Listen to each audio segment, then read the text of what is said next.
réflexion, bien entendu. Alors, ce qu'on peut dire, d'abord, réaction de l'Union européenne via son corps d'armée. Est-ce que l'Union européenne laissera faire ou non? C'est pas. L'Union européenne, c'est le Conseil européen. L'Union européenne, c'est la réunion des chefs d'État. C'est ça. Et on peut penser que ça ne fera pas plaisir, en effet, à d'autres chefs d'État, le fait que la France s'engage dans un chemin particulier. Est-ce qu'on peut en dire plus? Et est-ce qu'on peut aller au-delà? Ça fait partie du boulot. On a pointé le problème, mais on n'a pas avancé. Pour avancer, que faut-il faire? Il faut rencontrer des gens, il faut rencontrer du monde, il faut rencontrer, identifier d'abord des auteurs universitaires ou politiques ou militaires, diplomates, qui ont écrit des choses sur le sujet, lire, les rencontrer, identifier et peser la menace et vérifier si cette menace, quelle est la nature de cette menace. Et c'est en fonction de la nature de la menace et de sa probabilité de réalisation que nous pourrons mettre en place les mesures nécessaires pour s'y opposer, pour nous y opposer. Donc, dire autre chose pour l'instant n'est pas possible. C'est un travail délicat qui nécessite là aussi du temps, beaucoup de mesures. Et dans l'expression, ensuite, il faudra voir ce qu'on dit, ce qu'on ne dit pas. Voilà, je pense qu'on ne peut pas dire plus sur le sujet. Sur le titre du projet de programme, pour l'instant, on n'a pas réfléchi. On fera un concours de beauté. Donc, il y aura discussion et on votera sur le titre à mettre à ce document. Sur la question politique, nous, je rappelle, nous ne sommes pas un mouvement d'éducation populaire, pour ceux qui n'auraient pas suivi le film. Nous sommes un mouvement politique. Nous sommes un mouvement politique. Ça, c'est le passé. Donc, on fait table rase. Mais nous sommes un mouvement politique. Ça ne veut pas dire qu'on ne fait pas d'éducation populaire, bien sûr, technique.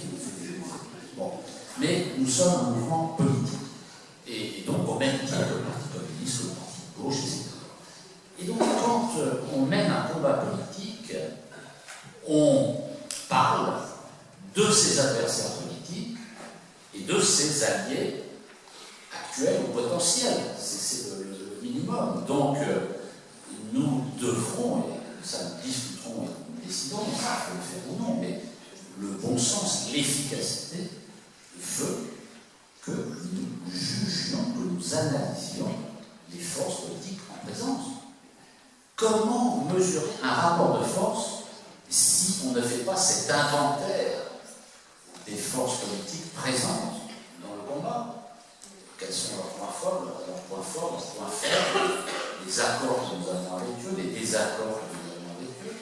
Parce que si on laisse tout ça dans le flou, mais ça veut dire que nous colportons du flou, que nous ne discutons pas politique, que nous nous interdisons toute alliance, puisque nous n'avons pas défini qui pouvaient être nos alliés et qui sont nos adversaires. C'est-à-dire, c'est une action politique dans le vide, où il n'y a pas d'acteur, pas d'adversaire, pas d'allié. Non, ça ne peut pas marcher. Donc forcément, nous devons évoquer tout cela. Ensuite, la place des syndicats et de nos alliés dans le processus de prise de pouvoir. Et évidemment, le FPEP, on verra ce qui deviendra, ce que nous regardons, les idées que nous portons avec d'autres, et comment nous pourrons nous faire naître une majorité d'idées sur les sujets que ça prendra nécessairement une forme que nous ne pouvons pas imaginer aujourd'hui. Mais ce que nous pouvons évidemment imaginer,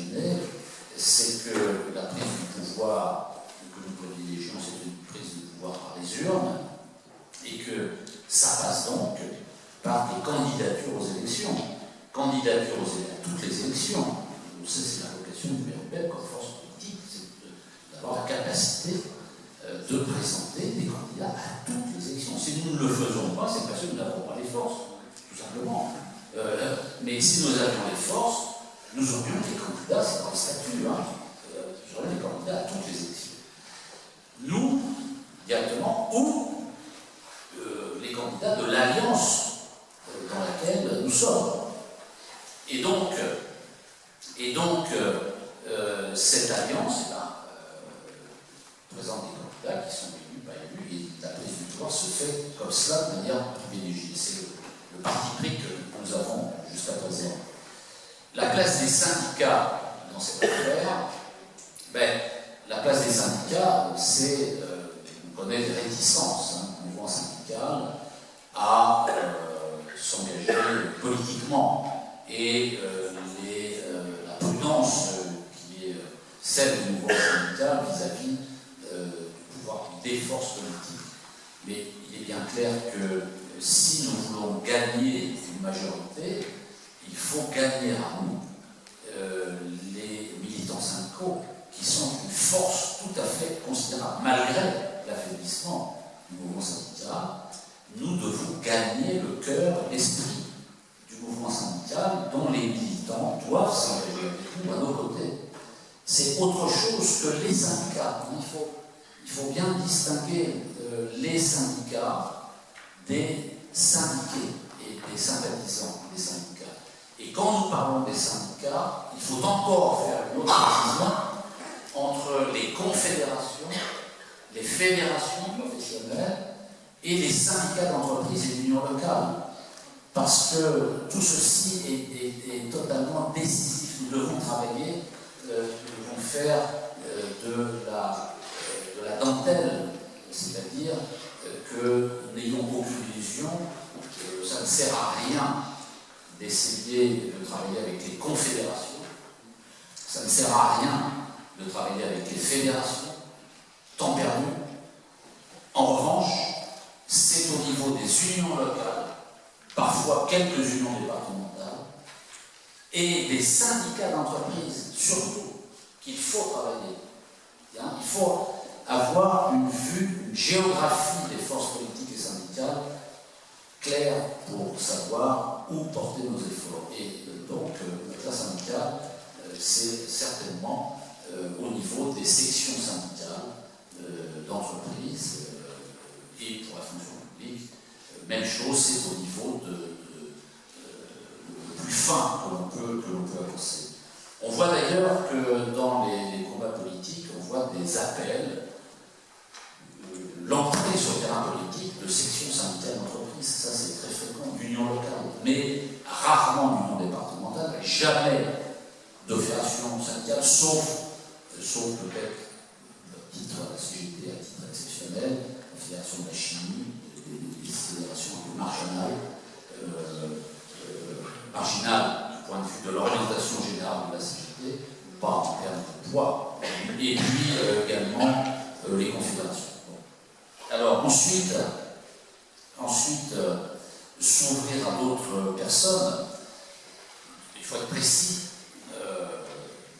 parce que le travail que nous avons entrepris, j'ai fait la liste d'un certain nombre de sujets que nous avons évoqués dans le travail. Il est bien clair que la majorité des sujets, nous n'avons aucune compétence connue sur la majorité des sujets que nous voulons aborder. En tout cas, je ne sais pas si c'est la majorité, en tout cas un grand nombre de sujets. Donc comment acquérir une connaissance? Là aussi, c'est comment il faut faire, il faut travailler, c'est-à-dire il faut lire, il faut rencontrer des gens qui connaissent le sujet, il faut faire des interviews, et puis rencontrer du monde. Donc ça correspond exactement à ce qui a été évoqué tout à l'heure. C'est comme cela que l'on va pouvoir maîtriser des sujets. Et donc, dans le cadre de ce groupe-là, il faut travailler comme ça, nous avons déjà prévu de le faire. Et puis dans les autres groupes thématiques du LPEP, c'est à chaque groupe de s'organiser efficacement et de rencontrer des gens pour faire avancer les sujets. Ça, c'est à chacun de s'organiser pour rencontrer le cas personne n'y doit. Mais le plus efficace, c'est de faire une liste, c'est-à-dire passer du feu à la réalisation pratique. S'il y a des individus ou des groupes dont on pense qu'ils ont des choses intéressantes à nous dire, ou que nous avons à apprendre d'eux, il faut en dresser la liste. X, Y, Z, il fait ça, il fait ci. On a intérêt à le voir pour telle raison. Bah, c'est pas compliqué. Hein. Si on veut avancer, il faut dire, voilà, faire une note. Je pense qu'il faut rencontrer tel ou tel, pour telle raison. Et puis voilà, les choses se font. C'est pas compliqué. Mais il faut le faire. Voilà. Donc, on en est à ce point-là. Il faut le faire. Je note une question, notre vision macroéconomique. J'ai retenu un peu cette expression parce que je pense qu'elle mérite une explication. Qu'est-ce que c'est que la macroéconomie? La macroéconomie, ce sont les actions menées par l'État principalement pour structurer l'activité économique d'un pays. Les instruments de la politique macroéconomique, c'est quoi? C'est la politique budgétaire, c'est la politique industrielle, c'est la politique fiscale, c'est la politique de change, c'est la politique monétaire, c'est la politique industrielle, c'est la politique sociale, c'est la politique des revenus. C'est ça, la politique macroéconomique. On ne peut pas envisager une politique, quelle qu'elle soit, sans un volet macroéconomique.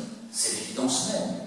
Parce que c'est la macroéconomie qui structure le pays fondamentalement. Ça n'est pas la microéconomie. La microéconomie, c'est quoi? C'est l'action d'une entreprise particulière, d'agents économiques particuliers. Ils ne pèsent pas dans la réalité nationale.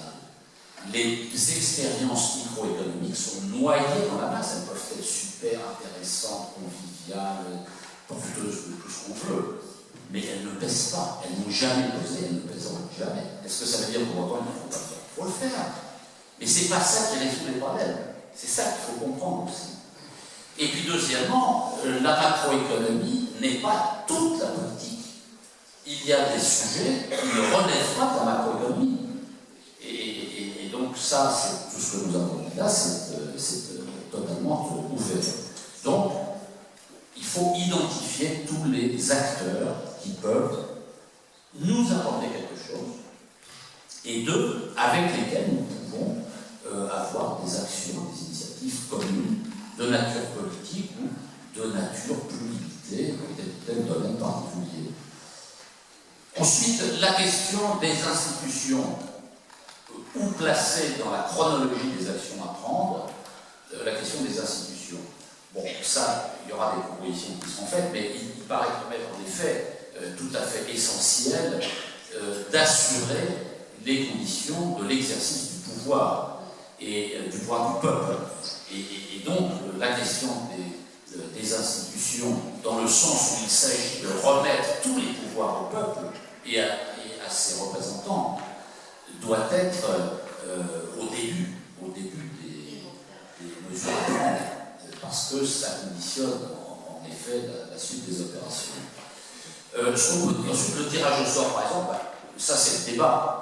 Je ne sais pas du tout ce qu'on décidera, on discutera, on débattra, on étudiera, après on prendra une position. Personnellement, je ne sais rien, je n'ai pas étudié le problème. Ensuite, travailler avec le réseau salariat de Bernard Friot, ça fait partie des gens à rencontrer. Bernard Friot, que certains connaissent peut-être ici, universitaire qui travaille beaucoup sur les questions des retraites, de l'emploi, des cotisations sociales, etc., quelqu'un de très intéressant. D'ailleurs, j'ai appris que, je ne sais pas si peut-être le camarade ici qui l'a dit, mais il défend nos positions, il défend le PEP, il est pour la sortie de l'euro. C'est un membre du Parti communiste qui est en désaccord total avec le Parti communiste, mais qui considère que pour l'instant il n'y a rien d'autre et que il faut être là. Bien qu'il n'ait aucune affinité avec les autres économistes du Parti communiste. Ben, c'est quelqu'un qu'on connaît bien, on connaît depuis, enfin personnellement je connais depuis plus de 20 ans. Ben, c'est quelqu'un, oui, qu'il faut voir, il faut le rencontrer, et puis il faut échanger, ça fait longtemps qu'on s'est pas vu. Donc ça c'est une très bonne idée. Le niveau de détail du texte final. Alors, évidemment, toute cette production qui va suivre, là, ce sont des centaines et des centaines de pages. C'est une sorte de bottin, une sorte d'annuaire téléphonique, hein, de l'épaisseur. Alors, on a l'habitude, parce que ceux qui étaient là au début du MPEP savent qu'on a travaillé pendant 8 mois, à plein temps, on était 70. On a travaillé à plein temps pendant 8 mois à 70, ça fait une masse de boulot, pour faire ce qu'on appelle la matrice. On appelle ça la matrice. La matrice, c'est 1000 pages. 1000 pages qui sont sur le site du MPEP, découpées par thème. En effet, on a supprimé la cohérence de sens, c'est une erreur que nous avons faite, parce que nous avons mis ça dans un plan quand même. Hein. Il y a un plan. Et donc, c'est accessible à tout le monde. Et d'ailleurs, on rediffuse régulièrement des textes de la matrice. D'ailleurs, demain, on va diffuser un texte de la matrice. On avait beaucoup réfléchi à la question de la décroissance. On avait analysé les théories de la décroissance, etc. On avait pris une position. Alors, est-ce qu'on va faire pareil? Oui et non. Oui, dans le sens où le plan que j'ai évoqué va faire l'objet d'une sorte de dictionnaire de points sur l'état de la réflexion du MPEP sur ces différents domaines. Mais disons que c'est un document de référence interne, évidemment pas publié, c'est impubliable, personne ne va le lire. Ce que nous allons faire, c'est que nous allons en extraire différentes catégories de supports. Un premier support populaire, sous forme d'un petit bouquin, 100 000 signes maximum, qui synthétise l'essentiel. Et donc, par définition, il n'y aura pas de détails. Il n'y aura pas de détails. On ne peut pas, on n'a pas la place.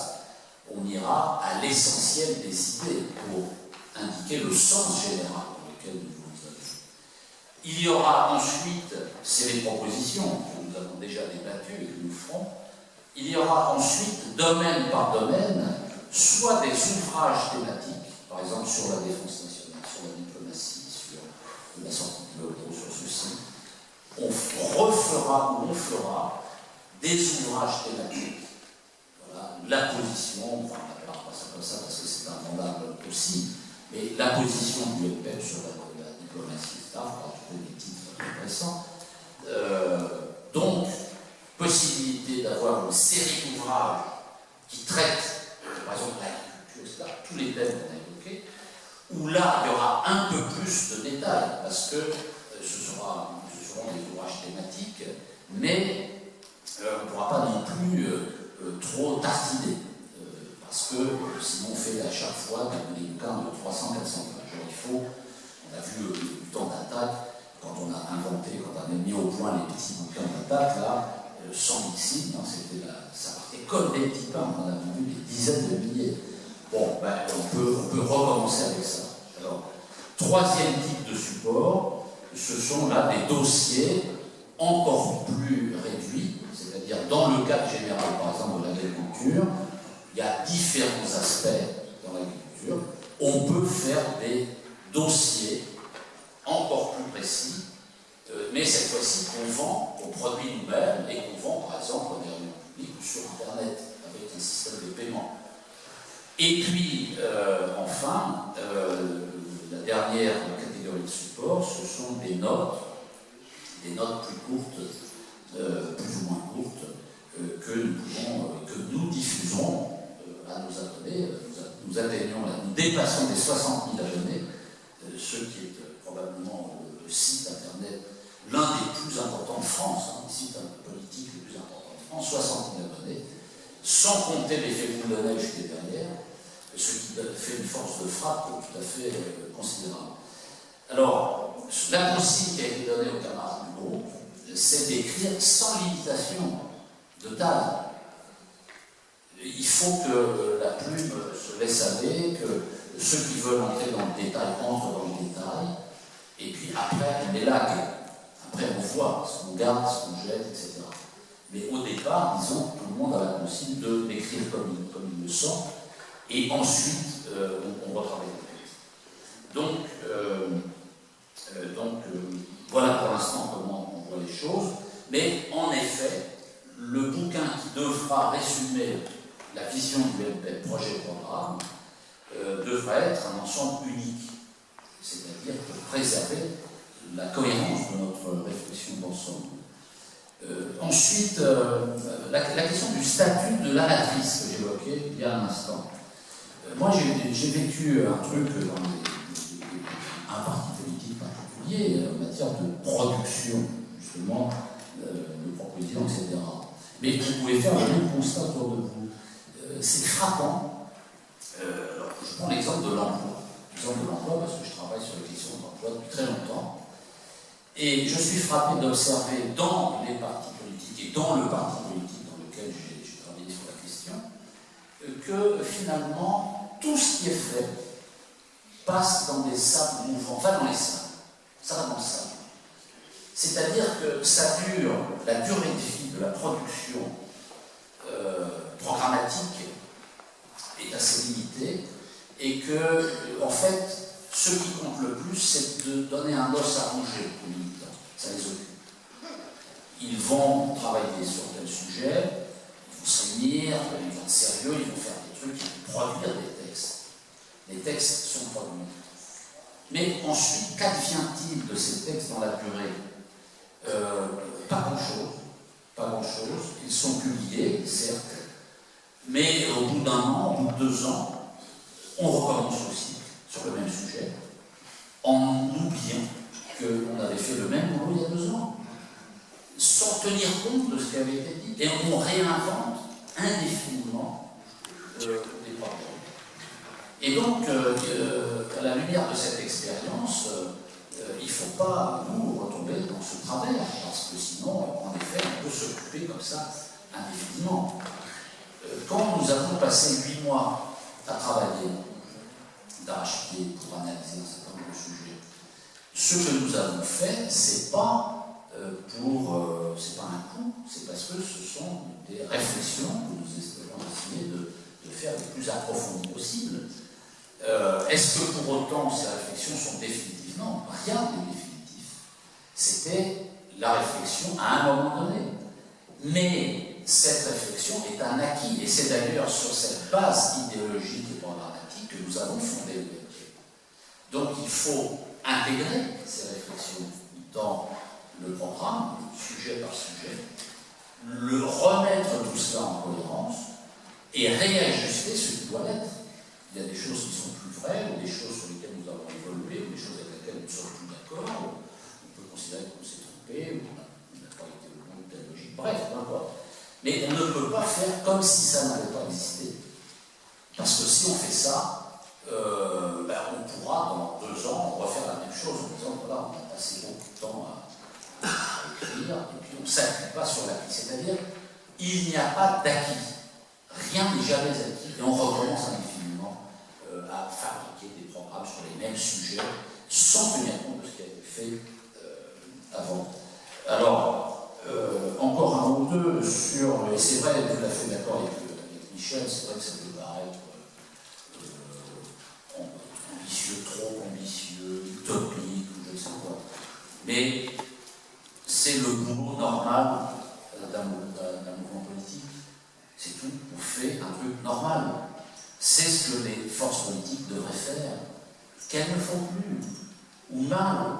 En tout cas, on ne voit pas les résultats sérieux. Quand on lit les programmes des partis, ce sont des dépliants, on a l'impression d'avoir une pub de casino dans sa boîte aux lettres. C'est un 4 pages, un papier glacé, qui traite les sujets à la louche. Et justement, on aimerait bien avoir du détail, précisément. Parce que quand on parle de l'emploi, la seule chose intéressante sur la question de l'emploi, c'est le détail, précisément. Ça ne sont pas les lignes directrices. Parce que c'est dans le détail que je trouve le diable, certes, mais c'est là que l'on voit si c'est possible ou non de faire les choses. Donc voilà moi, des premières réactions que l'on peut faire. On peut continuer encore la discussion. Encore une fois, les autres membres du groupe.